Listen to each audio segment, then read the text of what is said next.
بسم اللہ الرحمن الرحیم۔ استحصال برامکہ کی اصل حقیقت۔ حکومت و سلطنت ایسی چیز ہے کہ اس کے لیے بھائی بھائی کا اور باپ بیٹے کا دشمن بن جاتا ہے۔ سلطنتوں کی تاریخیں اس پر شاہد ہیں۔ عباسیوں نے بھی جس شخص کو اپنی حکومت و سلطنت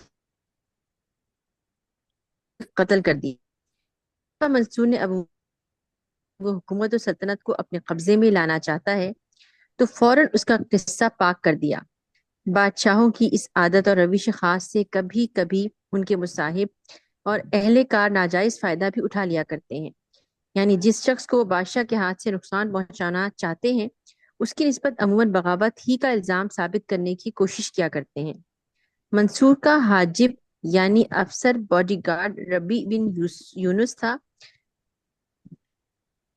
جو الزام جو حضرت عثمان غنی رضی اللہ عنہ کے غلام کسان کی اولاد میں سے تھا اور منصور کا سب سے بڑا متبد تھا۔ منصور نے اس کو اپنا مصاحب و مشیر بھی بنا رکھا تھا۔ منصور کے زمانے میں وہ بہت بڑا اختیار و اقتدار رکھتا تھا۔ ابو مسلم کے قتل کا مشورہ دینے والا ربی ہی سمجھا جاتا تھا۔ خالد بن برمک کی جگہ منصور نے ابو ایوب کو وزیر بنایا تھا، لیکن سن 153 ہجری میں ربی بن یوسف کو وزیر بنایا، مگر یہ حاجب ہی کے قلب سے مشہور رہا۔ منصور کی وفات کے وقت اس نے خلافت مہندی کی بیعت کا اہتمام کیا۔ مہندی کے زمانے میں ربی اپنے عہدہ وزارت پر قائم رہا، مگر چونکہ وہ حاجب کے لقب سے مشہور تھا اس لیے مہندی نے اس کے ساتھ ابو عبداللہ معاویہ بن یسار کو بھی وزارت کا عہدہ دے کر سلطنت کے اکثر صیغے اس کے سپرد کر دیے۔ ربی نے چند روز کے بعد ابو عبداللہ کو معزول و معتوب کرا کر قید کرا دیا۔ ابو عبداللہ کی جگہ مہندی نے یعقوب بن داؤد کو مامور کیا۔ یعقوب بن داؤد بھی چند روز کے بعد معزول و معتوب ہوا۔ اس کے بعد مہندی نے فیض بن ابی صالح کو، جو نیشا پور کے ایک عیسائی خاندان سے تعلق رکھتا تھا، وزارت کا عہدہ عطا فرمایا۔ غرض مہندی کے زمانے میں ربی بن یوسف نے کسی وزیر کو کامیاب و مطمئن نہ ہونے دیا، حقیقتاً وہی وزارت کا مالک رہا۔ مہندی کے بعد ہادی کا زمانہ شروع ہوا تو ربی بن یوسف کا اقتدار اور بھی ترقی کر گیا، کیونکہ ہادی نے وزارت کے تمام اختیارات اس کو سپرد کر دیے تھے۔ امور سلطنت سے خیزران کے دخل کو دور کرنا بھی ربی کی تحریک کا نتیجہ تھا۔ ہادی اور ربی کی وفات قریب ہی قریب واقع ہوئی۔ ربی کے بیٹے فضل بن ربی کی توقع تھی کہ مجھ کو ضرور کوئی بڑا عہدہ ملے گا، لیکن ہارون نے تخت خلافت پر بیٹھتے ہی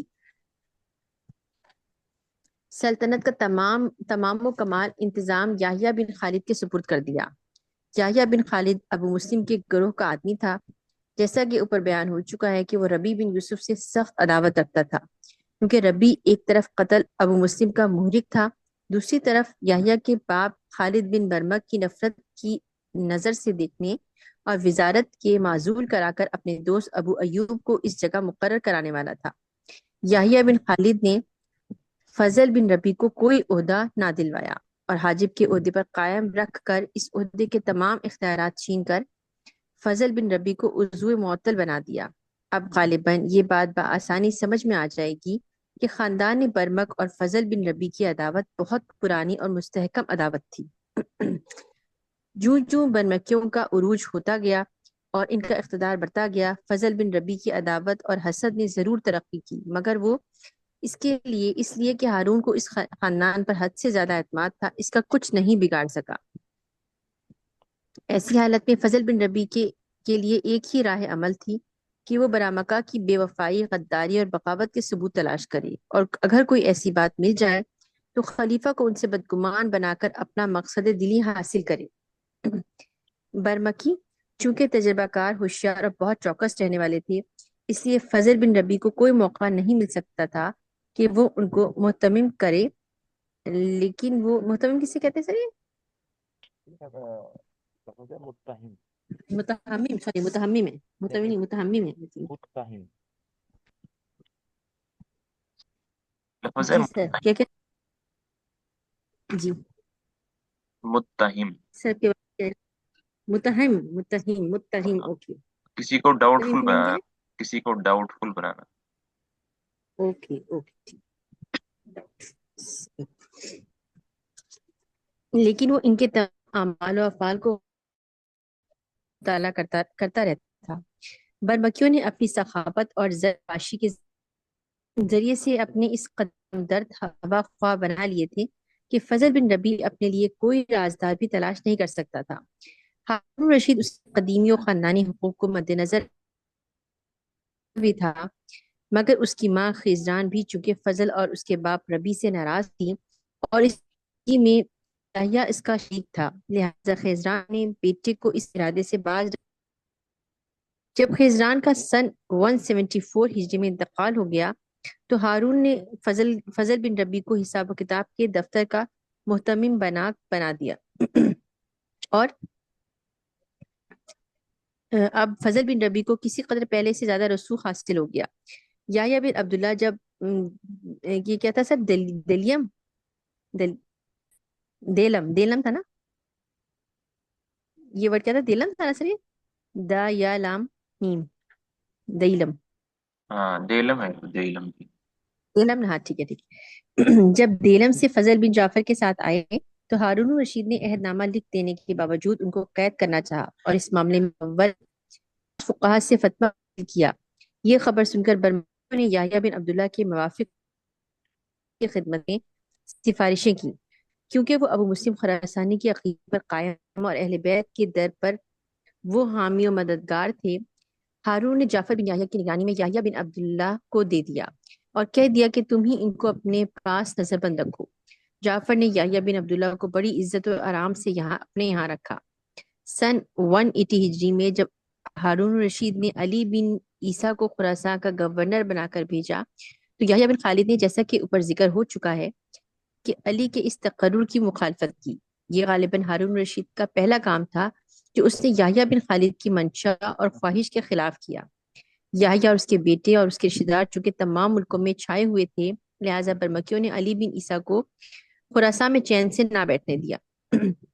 یحییٰ کے بیٹے موسیٰ بن یحییٰ نے اپنے میسر شدہ ذرائع کو کام میں لا کر بغاوت پر بغاوت اور سرکشی پر سرکشی کرانی شروع کر دی۔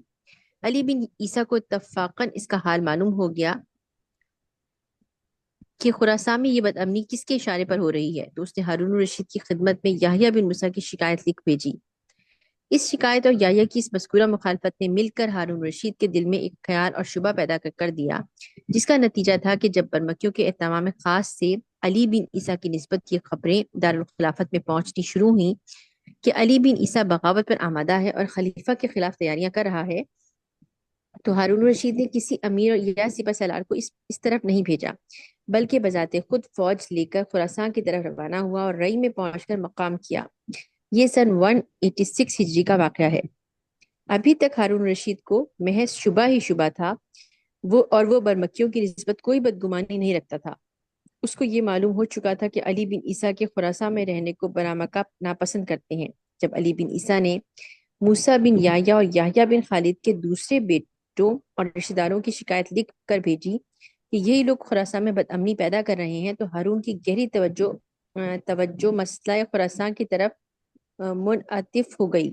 اس نے برمکہ سے اس بات کو بالکل پوشیدہ رکھا اور برمکہ کو یہ معلوم نہیں ہو سکا کہ خلیفہ ہماری طرف کن گہری متجسس نگاہوں سے دیکھ رہا ہے۔ چنانچہ انہوں نے علی کی شکایتوں کی عرضیاں ہارون کے پاس بھجوائیں۔ اگر ان کو یہ بات محسوس ہو جاتی کہ ہماری طرف شبہ کی نگاہ پڑ رہی ہیں تو وہ لوگ عرضیاں نہ بھجواتے۔ علی بن عیسیٰ کو بغاوت سے متہمم نہ کراتے۔ اب جبکہ ہارون رئی میں پہنچا اور علی بن عیسیٰ نیاز بندانہ خلیفہ کی خدمت میں حاضر ہوا تو اس نے تنہائی میں وہ تمام باتیں جو خراسان میں اس کو معلوم محسوس ہو رہی تھیں ہارون کی خدمت میں گزارش کی اور ظاہر کی کہ تمام ملک خراسان اور اس کے متعلقہ اور ہمسایہ صوبے در حقیقت برمکیوں کی مٹھیوں میں ہیں۔ وہ نہایت اہتمام و احتیاط کے ساتھ ابو مسلم خراسانی کے خون کا بدلہ لینے کی تیاری کر چکے ہیں۔ ان باتوں کو سن کر ہر شخص اندازہ کر سکتا ہے کہ ہارون کے دل پر کیا گزری ہوگی اور کس طرح اس کے پاؤں کے نیچے سے زمین نکل گئی ہوگی۔ ایک طرف برمکیوں کا اقتدار و اختیار اس کی آنکھوں کے سامنے تھا، دوسری طرف اس نے یہ باتیں سنی۔ چنانچہ علی بن عیسیٰ کی اس نے ہمت افزائی کر کے مرو کی جانب رخصت کر دیا اور خود اپنے قلبی تاثرات کو احتیاط کے ساتھ پوشیدہ رکھ کر واپس ہوا۔ علی بن عیسیٰ کے رخصت ہونے کے بعد اب فضل بن ربی کو موقع ملا اور اس نے وحشت انگیز خبر ہارون کے گوش گزار کی کہ جعفر بن وکی نے یحییٰ بن عبداللہ کو رہا کر دیا ہے اور وہ خروج کی تیاریوں کے لیے کہیں چلے گئے ہیں۔ ہارون نے جعفر سے برسبیل تذکرہ یحییٰ بن عبداللہ کا حال دریافت کیا۔ جعفر نے کہا کہ وہ میرے پاس بدستور نظر بند ہیں۔ ہارون نے کہا کہ کیا تم یہ بات قسمیہ کہہ سکتے ہو؟ یہ سنتے ہی جعفر حواس باختہ ہو گیا اور سمجھ گیا کہ راز افشاں ہو چکا ہے۔ اس نے سنبھل کر کہا کہ یحییٰ بن عبداللہ کو میری زیر نگرانی رہتے ہوئے عرصہ دراز گزر چکا تھا اور مجھ کو ان کی طرف سے کسی قسم کے خطرے کا اندیشہ نہ تھا، اسی لیے میں نے ان کو رہا کر دینے میں کوئی حرج نہیں دیکھا۔ ہارون کے لیے یہ بات یہی سب سے نازک موقع تھا۔ اس وقت اگر وہ کسی ناراضگی کا اظہار کرتا تو پھر برامکہ ہرگز ہرگز اس کے قابو میں نہیں آ سکتے تھے اور وہ فوراً اپنی حفاظت کے وہ تمام سامان کام میں لے آتے جو اب تک مادی اور معنوی اعتبار سے وہ فراہم کر چکے تھے۔ ہارون کے برامکہ کا مقابلہ ہرگز آسان نہ تھا اور ممکن تھا کہ وہ ہارون کو سانس لینے اور اف کرنے کا بھی موقع نہ دیتے، کیونکہ یحییٰ بن خالد کے بیٹوں اور پوتوں میں 25 آدمی جو صاحب سیف و قلم تھے ہارون کے محل میں محض حیثیتوں اور محض بہانوں سے ہمہ وقت موجود رہتے تھے۔ تمام ملکوں کے انتظام اور اہتمام کی کنجی برامکہ کے ہاتھوں میں تھی۔ فوجوں کے سردار سب کے سب آوردے اور تب انہی کے فرما بردار تھے۔ انتظامی افسر اور دفتروں کے اعلیٰ عہدیدار سب انہی کے رکھے ہوئے تھے۔ علماء و فقہاء صوفیاء بھی ان کی گرفت سے باہر نہ تھے، کیونکہ وہ ان لوگوں کی بڑی خدمت کرتے اور ان کو زیر بار احسان رکھتے تھے۔ شعراء سب انہی کے قصیدہ خواں تھے۔ تمام رعایا میں ان کی سخاوت کی شہرت تھی اور اسی لیے وہ مغرب سے مشرق تک محبوب خلائق بن چکے تھے۔ وہ عظیم الشان تیاریاں تھیں کہ میدان میں نکل کر ایک ہارون کئی ہارون بھی شاید کامیاب نہ ہوتے، لیکن ہارون نے اپنے آپ کو سنبھالا اور جعفر سے یحییٰ بن عبداللہ کے رہا ہونے کا حال سن کر نہایت بے پرواہی سے جواب دیا کہ میں نے اس وقت ویسے ہی اتفاقیہ دریافت کیا تھا، تم نے اس کو چھوڑ دیا، بہت ہی اچھا کیا۔ میں خود اس وقت تم سے یہی کہنے والا تھا کہ یحییٰ بن عبداللہ کو رہا کر دو۔ اب ہر شخص غور کر سکتا ہے کہ یحییٰ بن عبداللہ جیسے شخص کا رہا ہونا ہارون رشید کے لیے بجلی کے ٹوٹ پڑنے سے کم نہ تھا۔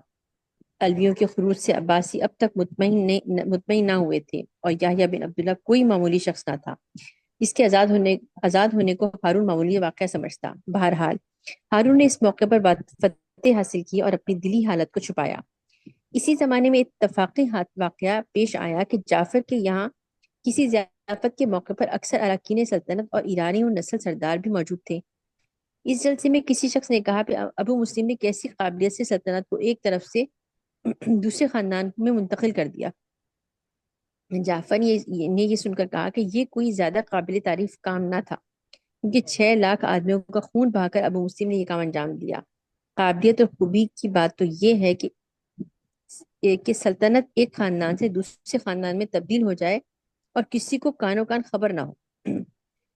اس جلسے میں کوئی ایسا شخص بھی موجود تھا جس نے یہ تمام گفتگو ہارون رشید کو سنائی اور اس کو یقین ہو گیا کہ جعفر برمکی خود ایسا کرنا چاہتا ہے۔ اس کے بعد اس نے برامکہ کو غافل کرنے کے لیے اپنے بیٹوں کی ولی عہدی اور تینوں بیٹوں کے درمیان ملکوں کی تقسیم کرنے کی دستاویز مرتب کرنے کا کام شروع کر دیا۔ یہ اس قسم کے کام تھے کہ کوئی خلیفہ اتنی بڑی سازش سے مطلع ہو کر ان کاموں کو ہرگز شروع نہیں کر سکتا تھا۔